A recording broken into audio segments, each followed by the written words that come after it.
어느 날 상담실을 찾은 한 분이 자기 정신 상태를 다음과 같이 묘사했습니다.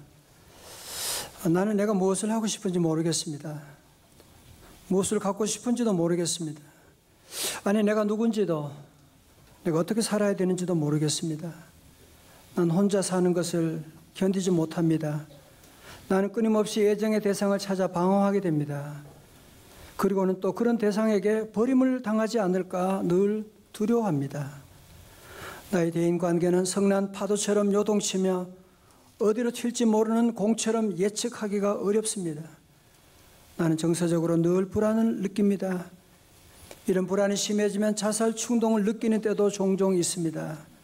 그래서 나는 늘 누군가를 의지하지 못하면 삶을 이어가지 못하는 대인 의존적인 인생을 살아갑니다. 정신의학에서 이런 증상을 가리켜서 경계선 성격 장애다, borderline personality disorder라고 하는 명칭으로 부르고 있다고 합니다. 보통 사람들 100명 가운데 한 2~3명 정도가 이런 증상을 가지고 상담사를 찾거나 의사를 찾고 있고, 실제로는 그보다 훨씬 많은 사람들이 이런 증상을 가지고 있다고 합니다. 그러나 어떤 면에서 보면, 더 넓은 의미로 본다면 인생은 누구나 다 이러지도 못하고 저러지도 못하고, 내가 나를 아는 것 같기도 하고 모르는 것 같기도 하고, 여기 가고 싶기도 한데 아니 차라리 이곳에 가고 싶은 생각을 가지고 있는, 이러지도 못하고 저러지도 못하는 경계선상의 이 불안을 가지고 살아가는 사람들이 실제로는 참으로 많이 있다고 하는 사실입니다. 심지어 교회 다니는 분들 가운데도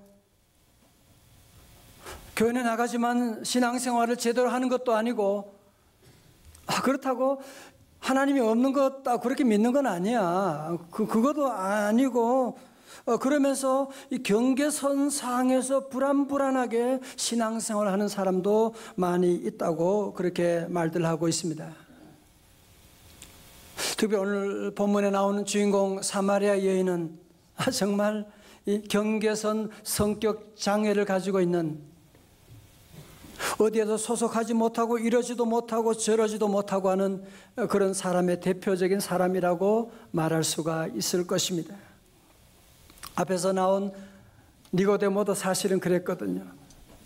그는 대단한 권력도 있고 종교인이고 지식도 있지만, 그러나 그는 어느 곳에도 소속하지 못하고 거기에 불만족스러우면서 뭔가 새로운 것을 찾아서 밤중에 예수님을 찾아오게 된 것이 아니겠습니까?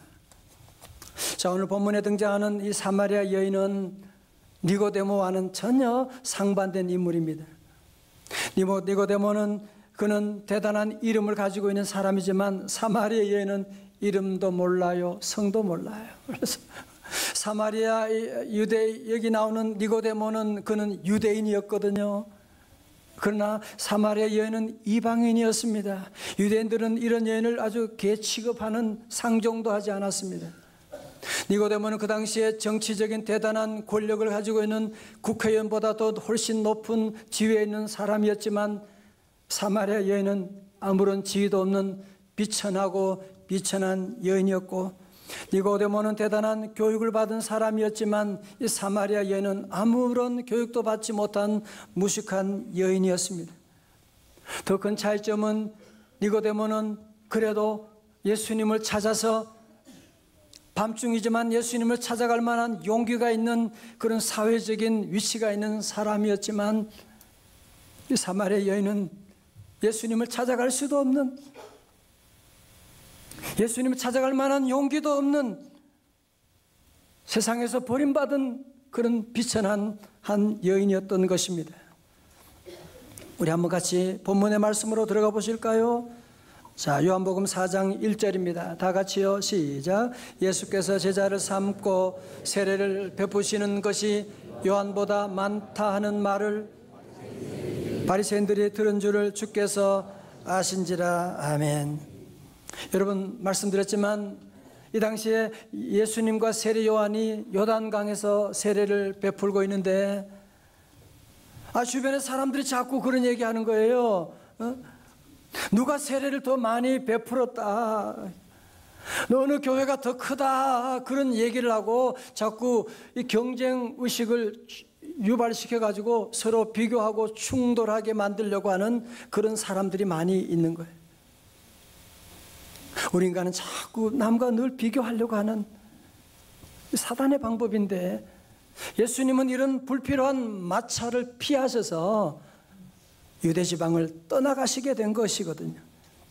자, 3절 보세요. 유대를 떠나사 다시 어디로 가요? 갈릴리로 가실세. 자, 본문 보세요. 절 봅니다.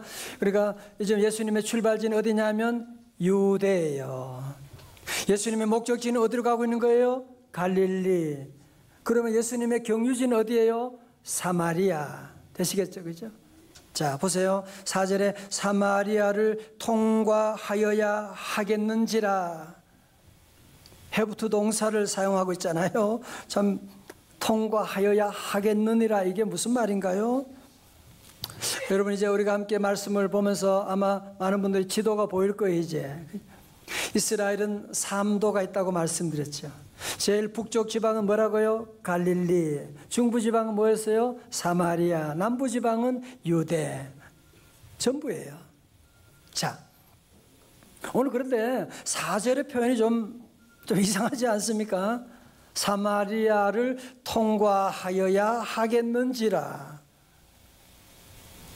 여러분, 지금부터 한 2700년 전에 아수르 제국이 대단했습니다.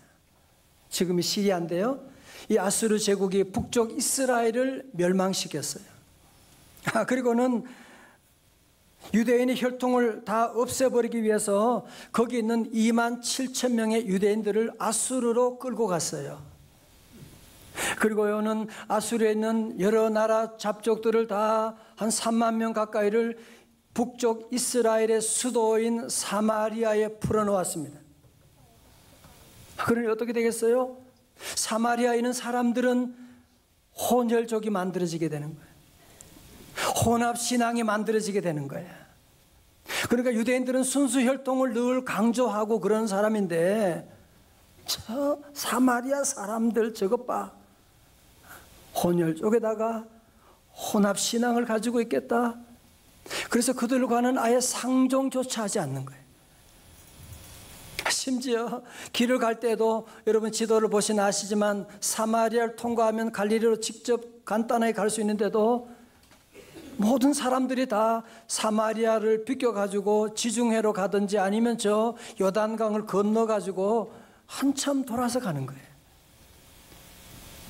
성도 여러분, 하나님의 아들이 왜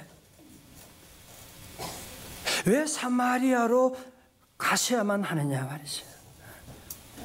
왜 유대에서 제자들을 재촉해가지고 왜 사마리아로 급히 가려고 하신, 누구를 만나시려고 지금 이렇게 급히 사마리아로 달려가신 건가요? 자, 5절의 말씀 보세요.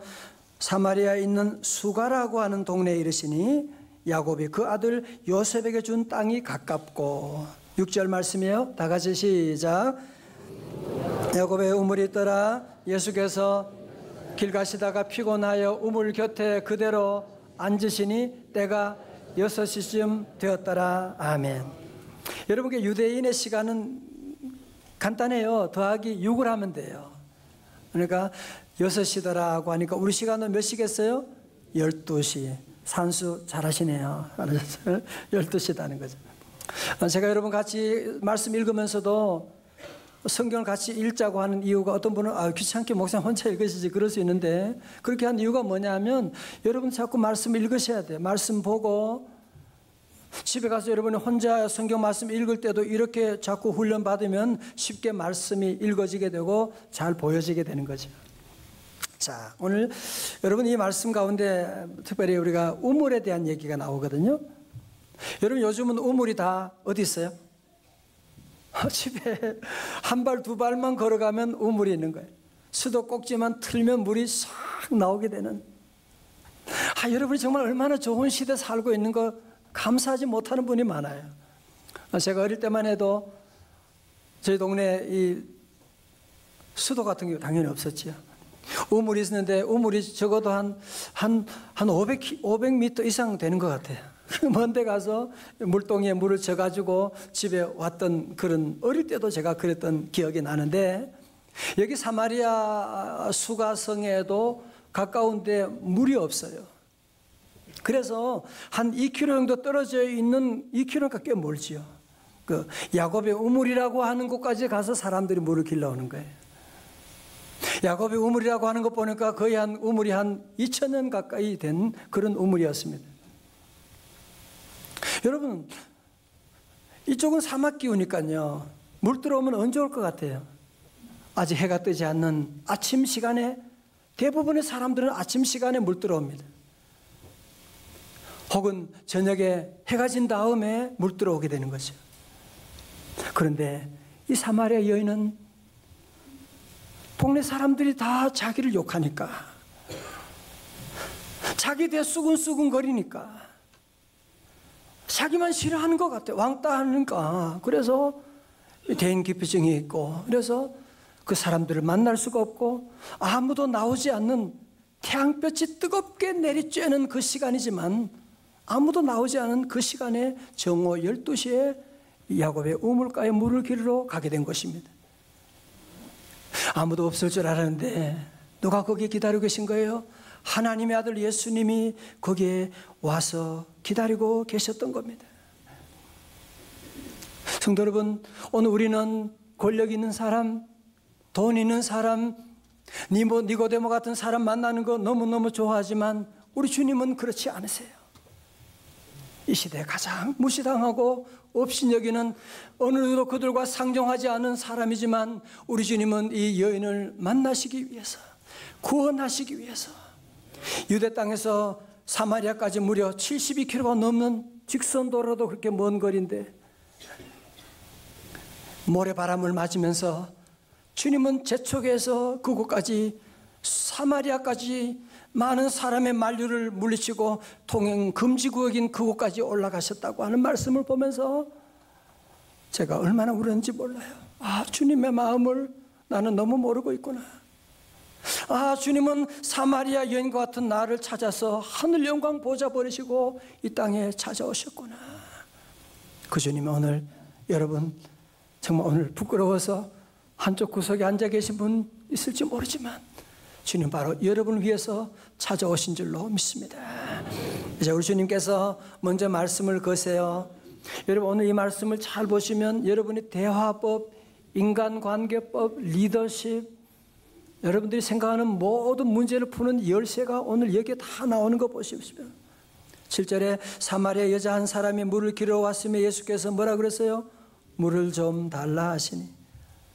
예수 믿고 구원받아 그러지 않고 주님은 먼저 물을 좀 달라고 그렇게 얘기를 시작하고 있는 겁니다. 그러니까 이 여인은 예수님이 누군지를 모르니까요, 아주 얼마나 쌀쌀하게 말하는지 보세요. 9절에서 당신은 유대인인데 어떻게 사마리아인인 나에게 물을 달라고 하나이까? 괄호 열고 너는 손이 없나? 알아서 아니 왜 나보고 물을 달라고 하는 거야? 라고 얘기하고 있는, 여러분 그렇지만 이 부정적인 반응이지만 관심이 있다는 얘기잖아요. 그러니까 예수님은 그 반응을 뚫고서 주님이 대화를 시작하는 겁니다. 주님 뭐라고 하세요? 10절에 예수께 대답하여 이르시되 네가 만일 하나님의 선물과 또 네게 물 좀 달라 하는 이가 누구인 줄 알았더라면 네가 그에게 구하였을 것이요 그가 생수를 주었으리라. 너 지금 내가 누군지 몰라서 그래. 네가 내가 누군지를 알면 너는 나에게 도리어 생수를 달라고 했을 거야. 그때 여인은 깜짝 놀라서 11절에 말씀합니다. 다 같이 봉독해요. 시작. 여자가 이르되 주여 물기를 그릇도 없고 이 우물은 깊은데 어디서 당신이 그 생수를 얻겠사옵나이까. 아멘. 아니 물이 얼마나 깊은데 이 당시의 우물은 거의 한 25m가 넘는 한 30m 되는 깊은 곳인데 아니, 당신은 두레박도 없으면서 무슨 물을 어디서 떠가지고 나에게 준다는 말입니까? 괄호 열고 장난치지 마세요. 자꾸 말 안 된 얘기하지 마세요. 그때 여러분 예수님께서 아주 신선한 신비에 이르는 말씀을 하고 계시는 거예요. 여러분 야곱의 우물에서 물을 길어서 마시는 사람은 어때요?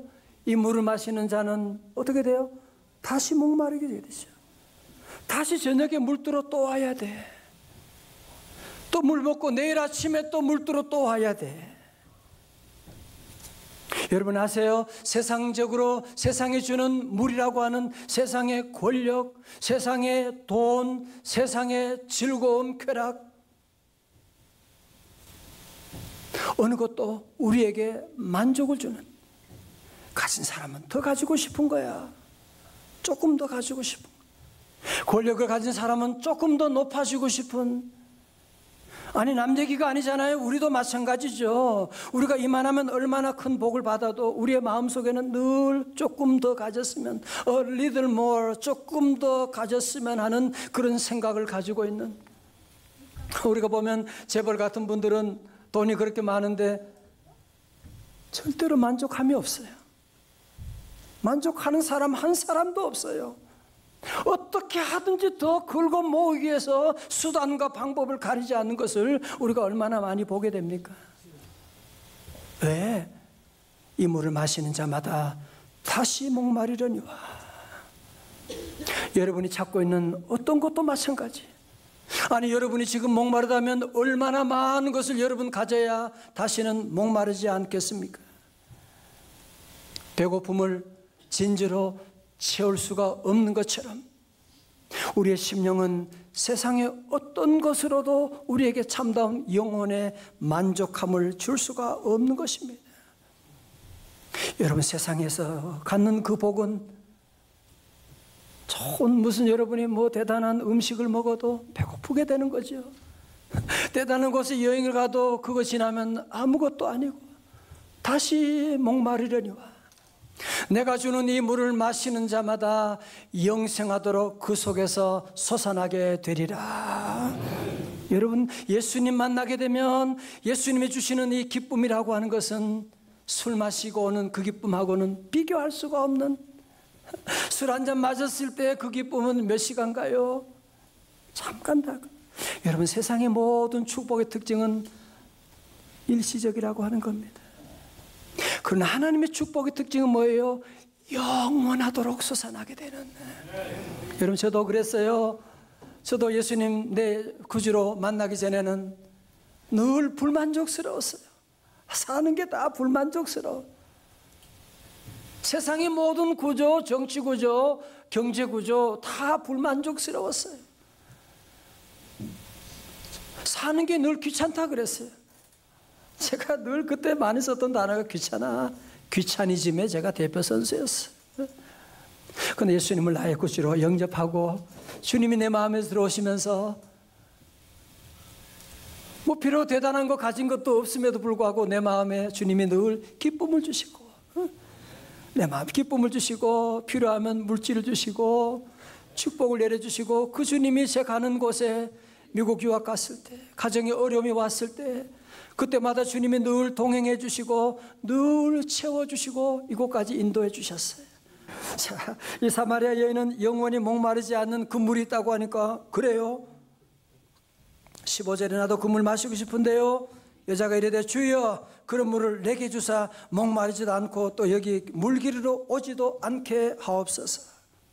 그때 예수님께서 결정적인 순간을 포착하시고 이제 주제를 물에서 남편으로 주제를 바꾸시는 거예요. 16절에 이르시되 가서 네 남편을 데리고 오라. 사마리아인은 깜짝 놀라게 된 거예요. 그러면서 말하기를 저 남편 없는데요. 예수님께서 네 말 맞다. 그러면서 주님께서 18절에 말씀하시죠. 다 같이요. 시작. 너에게 남편이 5이 있었고 지금 있는 자도 내 남편이 아니니 네 말이 참되도다. 아멘. 여러분 이 여인은 참으로 기구한 운명을 가지고 있는, 5번 결혼하고 5번 이혼 당하면서 그 마음에 얼마나 많은 상처가 있었겠어요. 이 여인은 보통 사람들과 같은 행복을 찾아서 나 이 남자 만나면 행복할 것 같은데 가보니까 아니야. 이 남자 만나면 행복하겠거니 했는데 아니야. 내 사람이 아니야.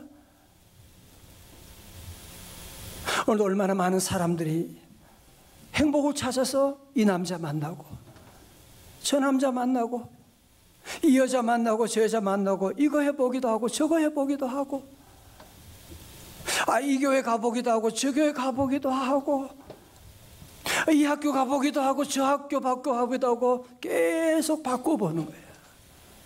성도 여러분, 거기에 행복이 없습니다. 여러분이 가지고 있는 현재 재능이다, 건강이다, 돈이다,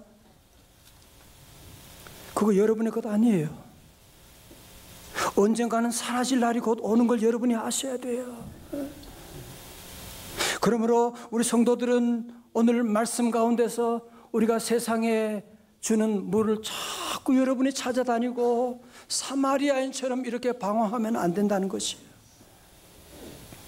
우리의 목마름을 영원토록 채워주시고 다시는 목마르게 하실 분은 오직 예수 그리스도의 생수밖에 없는 줄로 믿습니다. 주님 주는 물을 마셔야 돼요. 여러분 교회 왜 옵니까? 예수님 주는 물은 생수를 마시러 오는 거예요. 우리나라의 최고의 석학이다, 지성인에 대표한다, 그런 얘기를 듣는 한때 문화공보부 장관도 지났고 존경받는 이어령 박사님은 70세가 넘어서 예수님을 믿게 되었어요. 그러니까 친구들과 교수들이 늙은 나이에 무슨 예수 믿는다고 시끄럽게 떠들고 다니냐, 뭐 하려고 교회 다니냐, 이 빈정거리는 사람들이 너무 많으니까 이분이 그런 네가 왜 교회 다니냐고 하는, 예수 믿느냐고 묻는 사람들에게 내가 공개적으로 답하기 위해서 쓴 책이 바로 지성에서 영성으로라고 하는 그 책을 쓰셨는데 그 내용 일부를 소개해 드리겠습니다. 왜 교회 나가느냐고 묻는 사람이 있으면 나는 이렇게 반문합니다. 배가 고프면 어디 갑니까? 식당에 가죠. 뭔가 지적인 갈증을 느낄 때는 어디 갑니까? 도서관 가잖아요. 몸이 아프면 어디 가요? 병원에 가지요. 심심하고 마음이 고플 때는 노래방도 가고 극장 가서 영화 보고 그러죠. 잘 들으세요. 먹어도 배고프고 노래를 불러도 가슴이 풀리지 않을 때는, 영혼이 마를 때는 식당이나 극장 그리고 도서관으로도 풀리지 않을 때는 어떻게 하느냐? 그래서 나는 교회에 갑니다. 배고픈 사람이 극장에 가서 왜 밥이 안 나오냐 목을 빼고 기다려도 소용없고, 실현당한 사람이 식당에 가서 마구 먹어봐야 가슴이 채워지지 않습니다. 내가 갈급할 때 찾아갈 곳은 어디인가 하고 물을 때 세속의 권력, 돈, 지식의 자리에서는 채울 수 없기에 나와 여러분은 오늘 이 시간 여기에 있는 것입니다. 할렐루야. 여러분 그렇지 않습니까? 아무리 맛있는 것을 먹어도 채워지지 않는, 아무리 대단한 곳에 가도 공허함을 느끼게 되는, 아무리 잠을 많이 잡아도 골치만 아프고 머리가 아픈 이유가 어디 있는 것입니까? 요즘 많은 사람들이 먹고 살기 힘들다고 자꾸 술을 가까이 하는 분들이 많이 있어요. 여러분, 술을 많이 마신다고 해서, 취한다고 해서 여러분의 그 공허함과 그 아픔이 사라지게 되나요? 밤새도록 술을 마셔도 그때뿐이고 괴롭게 되고, 세상이 주는 물은 뭐든지 마시면 좋을 것 같은데 마시고 나면 또 목마른 거 있지요. 또 목마른 거예요.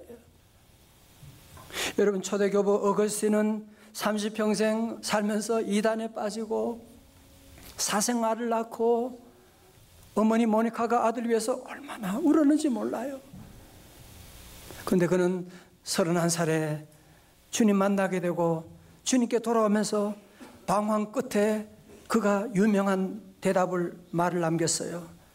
사람이 하나님의 품에 안길 때까지는 참 평안을 가질 수 없습니다. 다시 말해서 여러분의 방황의 끝은 어디냐? 하나님 품에 안길 때만 가능한 것입니다.